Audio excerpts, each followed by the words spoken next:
First, you have some time to look at questions 1 to 8.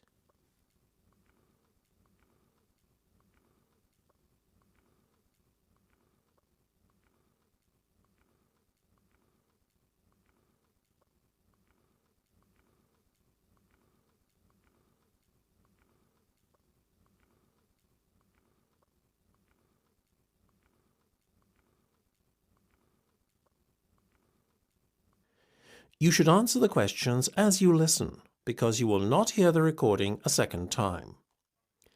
Listen carefully and answer questions 1 to 8.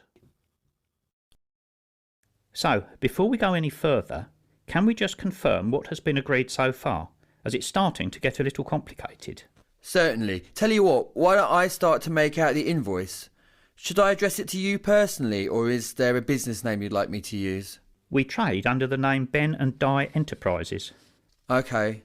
Now, as you were talking to one of my sales reps to start with, I'm going to put him down as the contact on the invoice. That way, he'll get the commission on this sale, you see. His name was Rowan Laver, is that right? Rather peculiar name, but a lovely man. You almost got it. It's Rome, as in the city, and Laver, Laver. Your order number is 6589B521. You're paying in full, is that right? Yes. Okay. Today's the 4th of April, so we'll put a due date of the 10th on there. Now, do you remember your order details? Yes. First there was the filing cabinets. Of course, for a rate of £15 each. Didn't you order print paper as well? Yes, we're taking 20 glossy photo paper bundles. What's the unit price again? It works out at £20 per bundle and £400 in total. And Rome said we could do a deal on the software packages, isn't that right? Yes. Seeing as you bought 5 at once, we'll reduce the unit price to £100 from £120, leaving us with a total amount of £500. I needn't remind you that there is an additional fixed charge totalling £40 specifically for the software installation. Of course.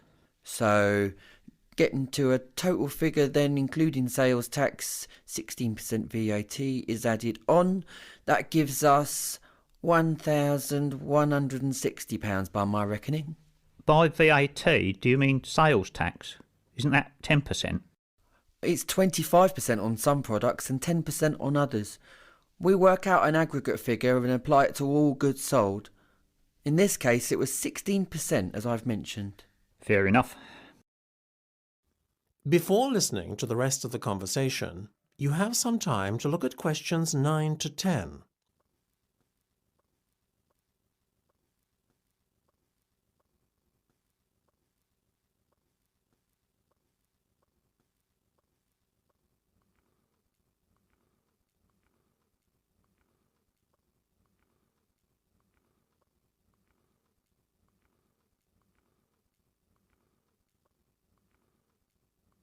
Now listen and answer questions 9 to 10.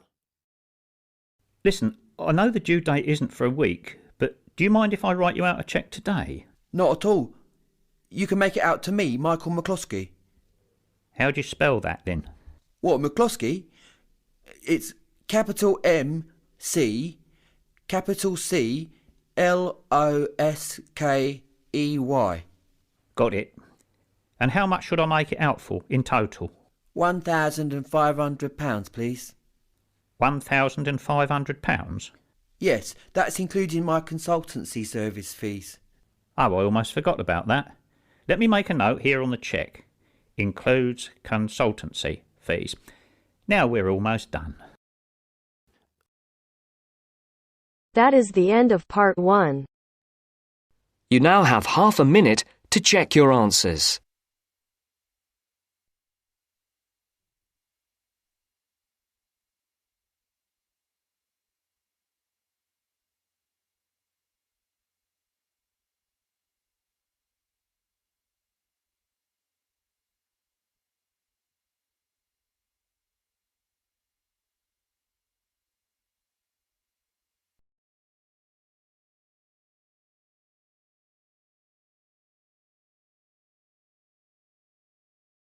Now turns to part 2.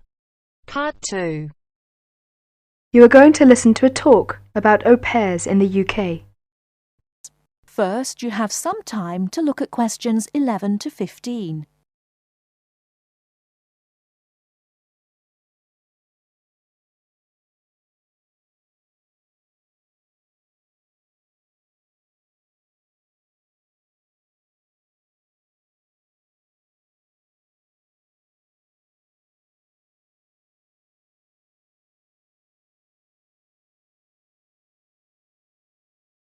Now, listen carefully and answer questions 11 to 15. What is an au pair? An au pair is a single girl without any dependents who comes to the UK to learn English and to live as part of an English-speaking family. She is not a domestic servant, but may help in the house for up to 5 hours a day for pocket money. Suitable tasks would be light housework and taking care of children. She should have 1 day each week completely free, and she should be free to attend language classes and religious services if she wishes. Pocket money should be between £15 and £20 per week, and she should have her own room. Before she arrives, she should have as much information as possible about the home she is going to and what she will be expected to do. She will find it helpful to have a letter from her hostess explaining the arrangements to show the immigration officer when she arrives.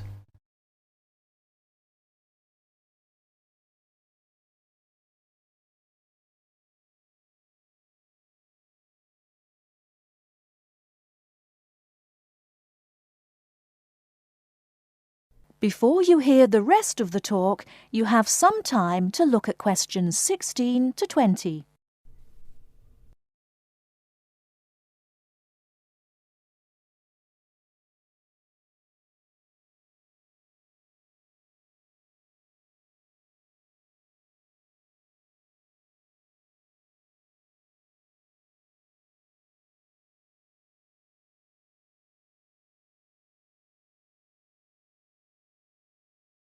Now listen and answer questions 16 to 20. An au pair must be a single girl aged at least 17 and no older than 27 when she first becomes an au pair. She must be a national of a Western European country which includes Malta, Cyprus and Turkey. The longest a girl may stay in the UK as an au pair is 2 years. A girl who has been in the UK before as an au pair will be allowed to come to the UK again as an au pair only if the total period is not more than 2 years. An au pair is not allowed to take a job in this country. The light household duties which are part of the au pair arrangement are not regarded as employment. An au pair who is a national of a country which is not in the Commonwealth or European Community EC, and who is admitted for longer than 6 months will normally have to register with the police. This will be shown in her passport. She must take her passport and 2 passport-size photographs to a police station. She will have to pay a fee, about £25. If an au pair wishes to stay longer than the time stamped in her passport, she may apply either by post to Luna House, Croydon, or in person at one of the public inquiry offices. If she applies by post, it is a good idea to send any valuable documents by recorded delivery post. She should apply before the time limit on her permitted stay runs out. She must show that the arrangements are still those of an au pair. She may change host families during her time in the UK, providing that the new arrangements are also those of an au pair. That is the end of part 2. You now have half a minute to check your answers.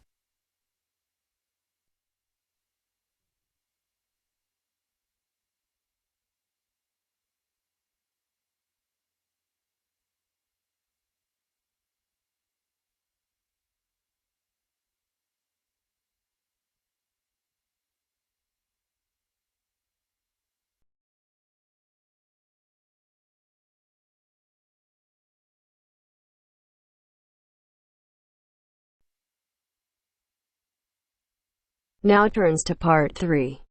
Part 3. You will hear some students discussing an assignment. Listen carefully and answer questions 21 to 24.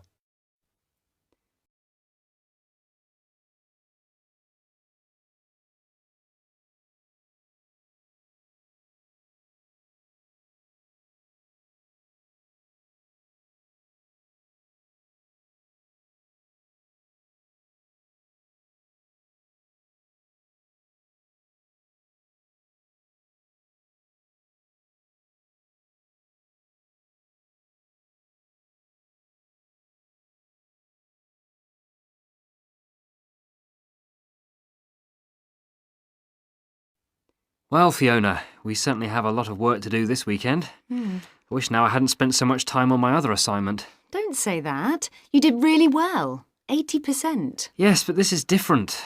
It's not hard, really. It's just all a bit of a rush. We had loads of time to get the other one right, but this one is all a bit pressured. That's what makes me anxious, despite the preparation we've done. You shouldn't worry. What could go wrong? Look, let's look through what we can do to make sure it's okay. Well, the main difficulty that's bothering me is about defining the terms of reference. It's supposed to be about approaches to social welfare, right? Yes, but we're not expected to give a survey of what that means. That's not the point. We're supposed to be comparing the way welfare is approached in collectivist societies and what you might call capitalist societies. So we can concentrate on just that contrast. Yes. The other thing that bothers me is that I'm not really committed to either view. Well, I have strong opinions of my own, but that's not supposed to colour my judgment. How do you mean? Well, what you write for this is supposed to be unbiased. It specifically says that you shouldn't give a personal view. But Professor Green has a personal view. Yes, but that doesn't mean that we have to agree with him. And I don't think we'll do any better if we do. And how long does it have to be? The maximum is 4,000 words. What? But that's the maximum. We'll probably end up with about 3, but at least 2,000 is the minimum. Shouldn't be a problem. OK.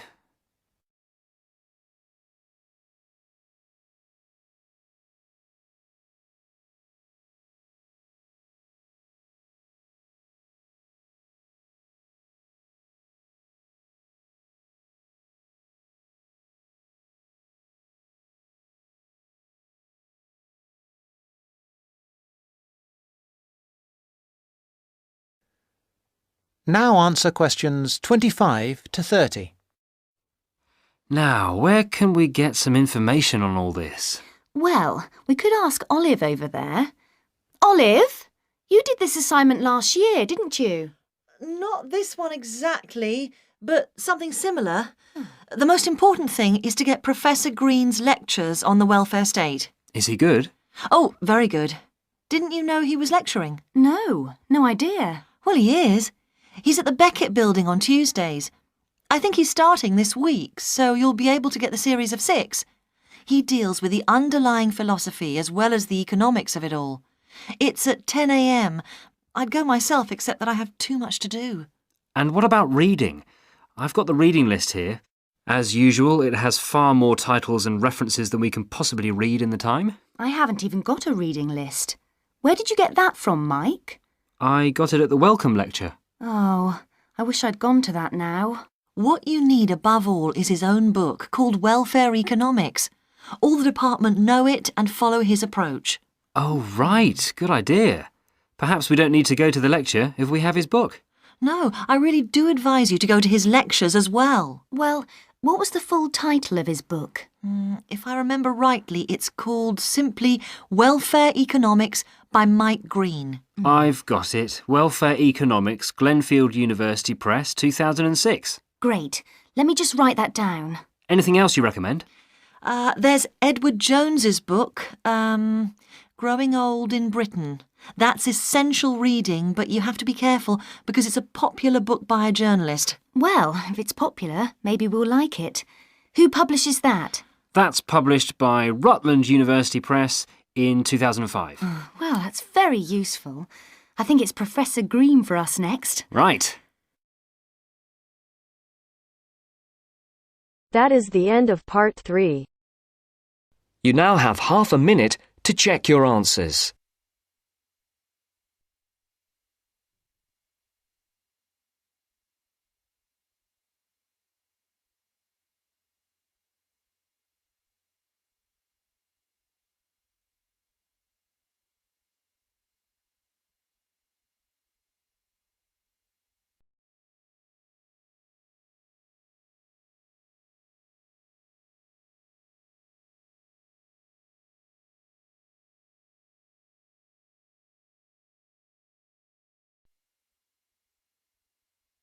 Now turns to Part 4. Part 4. Listen to an interview. Mr. Brooks, Mark, Jean and Robert are being interviewed on the subject of friendship.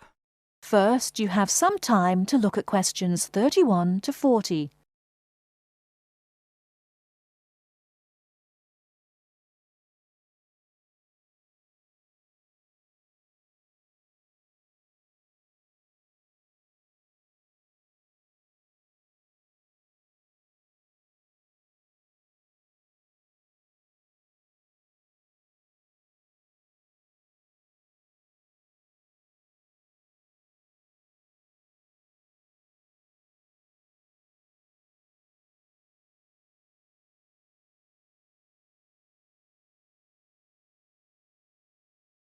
Now listen carefully and answer questions 31 to 40.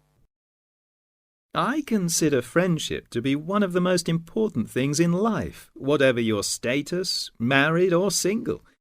I see too many lonely people around. A lot of us get so involved with material values, family problems, keeping up with the Joneses, etc., that we forget the real meaning of friendship. Which is what, according to you?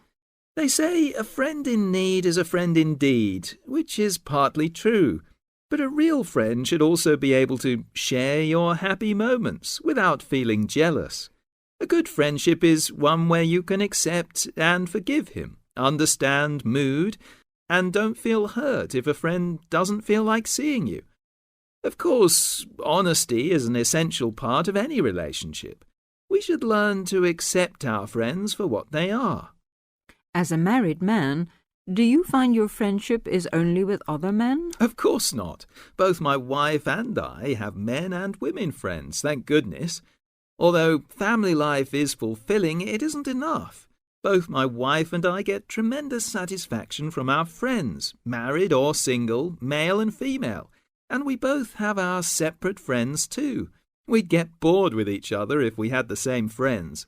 You must have a full life. We certainly do. And as I say, our friendship gives us a lot of pleasure. After all, friends should not be people with whom you kill time.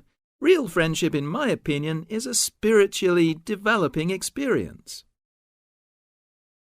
I've never had a lot of friends. I've never regarded them as particularly important.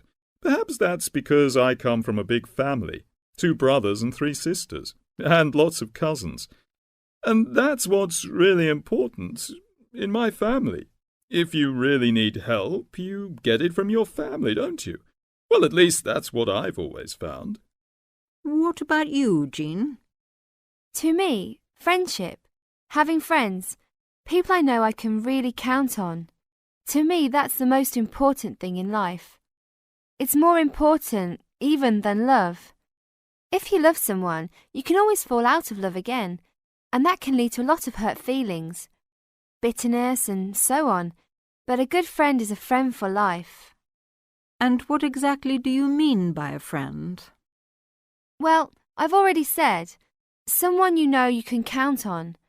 I suppose what I really mean is, let's see, how am I going to put this? It's someone who will help you if you need help, who will listen to you when you talk about your problems, someone you can trust. What do you mean by a friend, Robert? Who likes the same things that you do. Who you can argue with and not lose your temper, even if you don't always agree about things.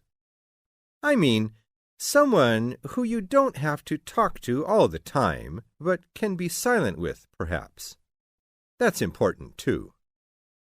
You can just sit together and not say very much sometimes. Just relax. I don't like people who talk all the time. Are you very good at keeping in touch with your friends if you don't see them regularly? No, not always. I've lived in lots of places, and, to be honest, once I move away, I often do drift out of touch with my friends. And I'm not a very good letter writer either. Never have been. But I know that if I saw those friends again, if I ever moved back to the same place, or for some other reasons we got back into close contact again, I'm sure the friendship would be just as strong as it was before. Several of my friends have moved away, got married, things like that. One of my friends has had a baby recently, and I'll admit I don't see or hear from her as much as I used to. She lives in another neighbourhood, and when I phone her, she always seems busy. But that's an exception. I write a lot of letters to my friends, and get a lot of letters from them.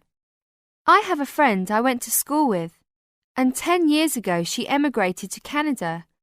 But she still writes to me every month, and I write to her just as often. That is the end of part 4. You now have half a minute to check your answers.